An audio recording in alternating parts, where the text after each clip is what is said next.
સ્વામિત્રણ જય સોમનાથ. ઓમ નમઃ શિવાય. પ્રિય મિત્રો, તમારા દેશ શુભ રહે, મંગલમય શુભકામના. હું બિલીમરાથી જોગીભાઈ વ્યાસ આપ સૌનું આપણી ચોકસમાં પણ હાર્દિક સ્વાગત કરું છું.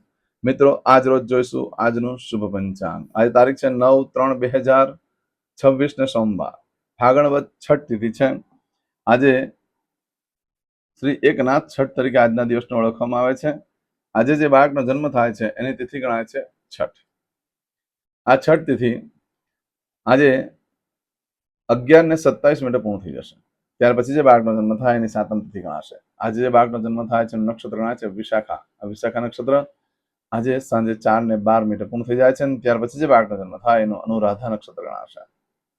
આજે જે બાળકનો જન્મ થાય છે એનો યોગ ગણાય છે વ્યાગ્રત. આ વ્યાગ્રત યોગ આજે સવારે 7:26 પૂર્ણ થઈ જાય 36 પૂર્ણ થઈ જાય છે. આજે સવારે 7:36 પછી જે બાળકનો જન્મ થાય એનું હર્ષણ યોગ ગણાશે. આજે જે બાળકનો જન્મ થાય છે એનું કરણ ગણાય છે ગર. આ ગરકરણ આજે સવારે 10:18 પૂર્ણ થઈ જાય છે. ત્યાર પછી જે બાળકનો જન્મ થાય એનું વણિજ કરણ ગણાશે. આજે જે બાળકનો જન્મ થાય જેની રાશિ ગણાય છે તુલા. તુલા રાશિનો અક્ષર આવે છે ર ને તો તુલા રાશિનો સ્વામી શુક્ર ગણાય છે. આ તુલા રાશિ આજે સવારે 9:30 પૂર્ણ થઈ જાય છે. સવારે 9:30 પછી જે બાળકનો જન્મ થાય એની વૃશ્ચિક રાશિ ગણાશે. રાશિ બદલાય છે, ધ્યાન રાખજો. આજે સવારે 9:30 પછી જે બાળકનો જન્મ થાય એની વૃશ્ચિક રાશિ ગણાશે. વૃશ્ચિક રાશિનો અક્ષર આવે છે ન ને ય. વૃશ્ચિક રાશિનો સ્વામી મંગળ ગણાય છે. આજે વૃશ્ચિક રાશિ જે છે સવારે 9:30 થી શરૂ થઈ 11 તારીખે રાત્રે 10 વાગ્યા સુધી રહેશે. ત્યાં સુધી બધાને જન્મ થાય એ બધાની રાશિ વૃશ્ચિક ગણાશે. આ રાશિ તિથિ વાર નક્ષત્ર યોગ કરણનું બહુ જ મહત્વ છે. મિત્રો, એમાં જેનો પણ જન્મ થાય એની ચોક્કસ પ્રમાણે પૂજા વિધિ કરી લો, તમારું જીવન સરળ બની જશે. આજના દિવસે મારા સબસ્ક્રાઇબ મિત્ર, મારા ઘર પરિવારમાંથી કોઈ પણ સદસ્ય ને આજે વર્ષગાંઠ છે, મેરેજ એનિવર્સરી છે, એ બધાને મારી ઘણી ઘણી શુભકામના. તમારા જીવનમાં ખૂબ પ્રગતિ ઉન્નતિ થાય. ભગવાન શંકર તમારી બધી મનોકામના પૂર્ણ કરે. હું સોમનાથ દાદાને પ્રાર્થના કરું છું. આજે જે મારા સબસ્ક્રાઇબ મિત્ર, મારા ઘર પરિવારમાંથી કોઈ પણ સદસ્ય આજે કોઈ વેપાર વ્યવસાય માટે કરવા જરૂરી છે, કોઈ નવો ધંધો ચાલુ કરવા જરૂરી છે, કોઈ યાત્રા પ્રવાસ માટે જરૂરી છે, આજે કોઈ વિદેશમાં જરૂરી છે, આજે કોઈનું ઓપરેશન હોય, આવા કોઈ પણ કાર્ય તમે કરવા જઈ રહ્યા હોય તે કાર્યમાં તમને દિવ્ય સફળતા પ્રાપ્ત થાય એ હું સોમનાથ દાદાને પ્રાર્થના કરું છું. આજે સવારથી નીકળતા પહેલા, આજે સવારમાં ઉઠી ઘરેથી નીકળો છો તે પહેલા ઘરમાં સૌથી પહેલા દેવસ્થાનમાં વંદન કરો અને કહેવાનું ભગવાન મારા કાર્ય મારી સાથે રહેજો. અને આજે આજનું શુકન કરીને નીકળજો તો સારી સફળતા પ્રાપ્ત કરી શકશો. આજનો દિવસ સામાન્ય છે, કોઈ પણ કાર્ય કરવા માટે કરી શકાય એમ છે. આજે દરેક પ્રકારના કાર્યો ખરીદી વગેરે. આજના દિવસે ઘરેથી નીકળો છો તો માતાને વંદન કરીને નીકળો. માતાના આશીર્વાદ લઈને, માતા ન હોય તો માતા સમાન વ્યક્તિને વંદન કરી નીકળો. આજે પક્ષીઓને દાણા નાખવાથી દરિદ્રતા દૂર થાય છે, લક્ષ્મીની પ્રાપ્તિ થાય છે. આજે આખા દિવસમાં કોઈ પણ કાર્ય કરવા માંગો છો તો તેના માટે પણ ચોક્કસ શુભ સમય છે, જે આપણે જોઈ લઈએ. આજે સવારે 6 થી 7:30 વાગ્યા સુધીનો સમય શુભ રહેશે. સવારે 9 થી 10:30 વાગ્યા સુધીનો સમય શુભ રહેશે.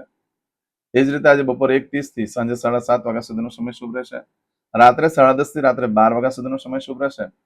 અને આવતીકાલે મળસ્કે 1:30 થી સવારે 6 વાગ્યા સુધીનો સમય શુભ રહેશે. આ સમયગાળા દરમિયાન તમે કોઈ પણ કાર્ય કરો છો તે કાર્યમાં દિવ્ય સફળતા પ્રાપ્ત થઈ શકે છે. પરંતુ મિત્રો, આ દિવસે જો તમારી કોઈ વસ્તુ ચોરાઈ ગઈ, ખોવાઈ ગઈ તો 15 દિવસમાં મળે, બાકી શક્યતા ઓછી છે. આજે સાંજે 4:12 સુધીમાં જો તમારી કોઈ વસ્તુ ખોવાઈ જાય, ચોરાઈ જાય તો 15 દિવસમાં મળે, બાકી શક્યતા ઓછી છે. આ સમયગાળા દરમિયાન કોઈ પણ કાર્ય કરવા માટે યોગ્ય દિવસ છે. ખરીદી કરવા માટે, વેચાણ કરવા માટે. ગુમ થયેલી વસ્તુ પણ આજે મળી શકે છે અને જો શોધવાનો પ્રયત્ન કરવામાં આવે તો આજના દિવસે હારેલી બાજી જીતી જવાય છે. એટલે નવો ધંધો વેપાર ચાલુ કરી શકો છો. કોઈ પણ પ્રકારની ખરીદી વગેરે કરી શકો છો. આજના દિવસે દસ્તાવેજ ઉપર સાઇન કરવા માટે યોગ્ય દિવસ નથી. બાકી પશુની ખરીદી કરવા માટે, વાહન, વ્યવસાય, વેપાર વગેરે ખરીદી કરવા માટે આજનો દિવસ યોગ્ય રહેશે. આજના દિવસે નવા વસ્ત્ર ધારણ કરવાથી મિત્રોનો સમૂહ વધે છે, નવી ઓળખાણ વધે છે, બોસ સાથેના સંબંધો સુધરે છે. સ્ત્રી વર્ગથી તમારે સાચવવું પડે. બાકી આજનો દિવસ છે બધી રીતે યોગ્ય દિવસ છે કોઈ પણ કાર્ય કરવા માટે. આજે સાંજે 4:12 સુધીમાં. પરંતુ મિત્રો, આજે સાંજે 4:12 થી લઈ આવતીકાલે સાંજે 7:05 સુધીમાં તમારી કોઈ પણ વસ્તુ ચોરાઈ ગઈ, ખોવાઈ ગઈ તો ઘણા કષ્ટ બાદ મળે, બાકી મળવાની શક્યતા ઓછી છે. આજના દિવસે કોઈ પણ કાર્યનો આરંભ કરેલો, આજે કરેલા કાર્યમાં તમને સારી સફળતા પ્રાપ્ત થઈ શકે છે અને દરેક પ્રકારના સુખો પ્રાપ્ત થઈ શકે છે. તમારું ધાર્યું થવાથી તમારું સન્માન પણ જળવાઈ જાય છે. આજના દિવસે જો કોઈની સાથે મિત્રતા કરો છો તો લાંબો સમય સુધી તમારી સાથે વફાદારી નિભાવશે. આજે જો તમે કોઈ જીવન સાથીની શોધમાં હોય, પત્નીની શોધમાં હોય કે પતિની શોધમાં હોય, જો પ્રાપ્ત થઈ જાય તો આ જીવન તમારી સાથે વફાદારી નિભાવશે. આજે કરેલા કાર્યમાં લાંબો સમય સુધીનું સુખ પ્રાપ્ત થાય છે. આજના દિવસે કોઈ પણ વેપાર વ્યવસાય કરી શકો, પાર્ટનરશિપ કરી શકો છો, ઇન્ટરવ્યુ વગેરે આપી શકાય છે, વાહન, મિલકત, પ્રોપર્ટી, અન્ન, ધન વગેરે ખરીદી કરી શકો છો. આજનો દિવસ એકંદરે યોગ્ય રહેશે. આજે તમે નવા વસ્ત્ર ખાસ ધારણ કરી લો. નવા વસ્ત્ર ધારણ કરવાથી નવું સર્જન કરવાની એક પ્રેરણા મળે છે, એક શક્તિ મળે છે, સારું જ્ઞાન પ્રાપ્ત થઈ શકે છે નવા વસ્ત્ર ધારણ કરવાથી. રાજકારણમાં જે લોકો હોય એ લોકો 5માં પૂછાય છે, એટલી લોકોની પ્રગતિ થાય છે. આજે કોઈ પણ વ્યક્તિ નવા વસ્ત્ર ધારણ કરે ને તો એની પોતાની તો ઉન્નતિ પ્રગતિ થાય, પણ મિત્રની પણ ઉન્નતિ પ્રગતિ થાય છે. ઇન્ડસ્ટ્રીઝને લગતું કામકાજ કરતા વ્યક્તિઓએ આજે ખાસ નવા વસ્ત્ર ધારણ કરવા જોઈએ અને જીવનમાં ચોક્કસ સફળતા મળી શકે છે. આજના દિવસે એન્ગેજમેન્ટ કરવા માટે પણ ઘણો સારો દિવસ છે. આવું બધું જે ફળ છે આજે સાંજે 4:12 લઈ આવતીકાલે સાંજે 7:05 સુધીમાં મળે. આજે કરશો આજનો સંકલ્પ. ચમચીમાં પાણી લઈ લો. અદ્યતન માસના માસોત્તમ પરમ પવિત્ર ફાલ્ગુન માસે શુભે કૃષ્ણ પક્ષે ષષ્ઠમીયામ ચંદ્રવાસન વિત્તાયામ પૂજા પતે એટલે યુટ્યુબ ઉપર કોમેન્ટ્સમાં તમે જે ભગવાનની ઉપાસના આરાધના કરી રહ્યા છો એમનું નામ લખીને મોકલી દો. मैं भगवान ने प्रार्थना કરીશ કે તમારા કાર્યમાં દિવ્ય સફળતા પ્રાપ્ત થાય. હવે દરેક જણા પોતાનું સાચું નામ બોલી દો. તમારું ગોત્ર ખબર હોય તો ગોત્ર બોલી દેવાનું. પછી બોલવાનું છે અહમ, મમ, આત્મન, શ્રુતિ, સ્મૃતિ, પુરાણોક્ત, પુણ્ય, ફલ, પ્રાપ્તિ, અર્થમ, અપ્રાપ્ત, લક્ષ્મી, प्राप्ति अर्थम, प्राप्त लक्ष्मी, चिरकाल सौ, रक्षणात्मक, लोकेवा, सभायां, राजद्वारे, व्यापारे, विद्या अभ्यास, देशे विदेशे, सर्वत्र यश, कीर्ति, विजय, लाभादि, प्राप्ति अर्थम, मम अखिल कुटुंबस्य आयु, आरोग्य, ऐश्वर्यादि प्राप्ति अर्थम, मम जन्म समय तथा च विप्र वृंदानां जन्म समय जन्म कुंडली मध्ये स्थित ग्रहः गोचर ग्रहः महादशा अंतर्दशा प्रत्यंतर्दशा तथा च योग युति दृष्टि मध्ये शुभफल प्राप्ति अर्थम, भय रोग शत्रु बाधा दोष मारण तारण मंत्र तंत्र अरिष्ट दोष पीड़ा निवृत्ति अर्थम, भूत प्रेत पिशाचादि द्वारा रचित अरिष्ट दोष निवृत्ति अर्थम, मम सकल मनवांछित फल. તમારા મનમાં જે કઈ ઈચ્છા હોય તે બોલી જવાનું.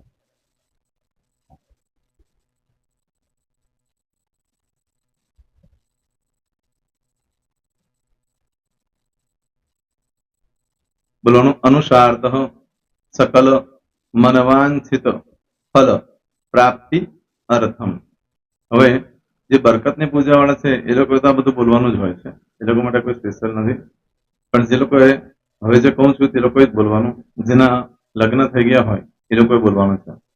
મમ દાંપત્ય જીવન મધ્યે સુખાકારી પ્રાપ્તિ અર્થમ, પુત્ર પૌત્રાદિ સંતતિ પ્રાપ્તિ અર્થમ. આ સંતાન પ્રાપ્તિ વાળા માટે પણ આવી જાય છે. દીર્ઘ આયુ આરોગ્ય ऐश्वर्यादि प्राप्ति अर्थम तथा च. હવે જેના લગ્ન નથી થયા તે લોકોએ બોલવાનું. મમ જટટી વિવાહ યોગ પ્રાપ્તિ અર્થમ, વિવાહ પશ્ચાત દાંપત્ય જીવન મધ્યે સુખાકારી પ્રાપ્તિ અર્થમ. હવે જે લોકોને સંતાન પ્રાપ્તિ નથી, જે લોકોને સંતાન પ્રાપ્તિ છે કરવી છે, એ લોકોએ બોલવાનું મમ દાંપત્ય જીવન મધ્યે સુખાકારી પ્રાપ્તિ અર્થમ તથા ચ દીર્ઘ આયુ આરોગ્ય ઐશ્વર્યાદિ સમન્વિત સંતતિ સુખ પ્રાપ્તિ અર્થમ. હવે જે અભ્યાસ કરી રહ્યા છો છોકરા વિદ્યાર્થીઓ છે તે લોકોએ બોલવાનું છે મમ વિદ્યા અભ્યાસ મધ્યે ઉત્તરો ઉત્તર પ્રગતિ ઉન્નતિ સાનુકૂલતા પૂર્વક દિવ્ય સફળતા પ્રાપ્તિ અર્થમ. હવે જે લોકો વિદેશમાં જવા માંગતા હોય કે શીપમાં જવા માંગતા હોય, મતલબ ભારત દેશની બહાર જઈને ધંધો વેપાર કરવા માંગતા હોય એ લોકોએ, અથવા વિદેશ જવા માંગતા હોય કાયમ માટે, એ લોકોએ બોલવાનું છે મમ જટટી વિદેશ ગમન યોગ પ્રાપ્તિ અર્થમ વિદેશ ગમન કાર્ય મધ્યે સાનુકૂલતા પૂર્વક દિવ્ય સફળતા પ્રાપ્તિ અર્થમ. આરોગ્ય વાળા બોલવાનું છે, જેને આરોગ્યની પૂજા આપેલી હોય એ લોકોએ. એમ તો દરેક જણા જ બોલવાનું છે. બોલો મમ આયુ આરોગ્ય ઐશ્વર્યાદિ પ્રાપ્તિ અર્થમ.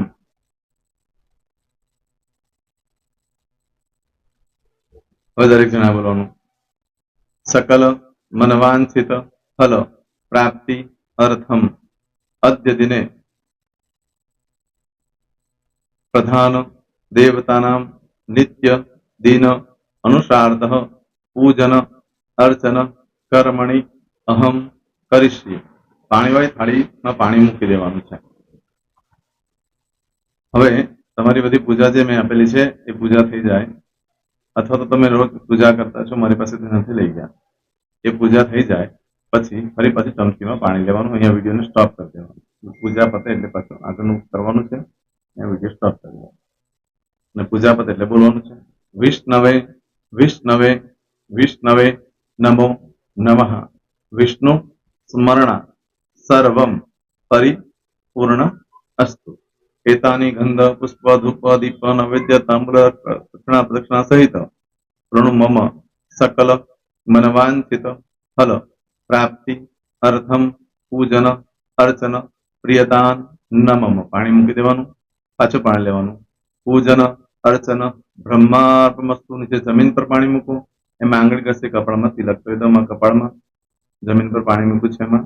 ત્યાર પછી ભગવાનને કહેવાનું કે હે પ્રભુ, આજે પૂજા કરતા કઈ પણ પ્રકારની ભૂલચૂક થઈ ગઈ હોય તો અમને ક્ષમા કરજો.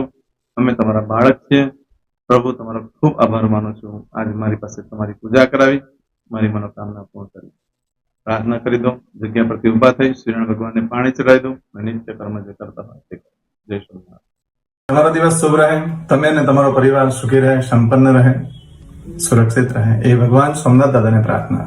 તો મિત્રો, તમે મારા વિડીયોને લાઈક ના આપી હોય તો સૌથી પહેલા લાઈક આપી દો, અને ત્યાર પછી જો તમે મારી આ ચેનલ સબસ્ક્રાઇબ ન કરી હોય તો સૌથી પહેલા સબસ્ક્રાઇબ કરી લો, અને બેલ આઇકોન ઓલ પર ક્લિક કરવાનું ભૂલશો નહીં, જેથી કરીને સૌથી પહેલા નવી વિડીયો જે કે મૂકું એ તમને મળે. મિત્રો, કંઈ પણ મૂંઝવણ હોય તો મને આ નંબર પર તમે ફોન કરીને પૂછી શકો છો. મારો મોબાઈલ નંબર છે 9825546459. મિત્રો, કોમેન્ટ્સમાં જય સોમનાથ લખવાનું ભૂલશો નહીં. ફરી પાછા નવા વિડીયો સાથે મળીએ. ત્યાં સુધી સૌને જય સોમનાથ.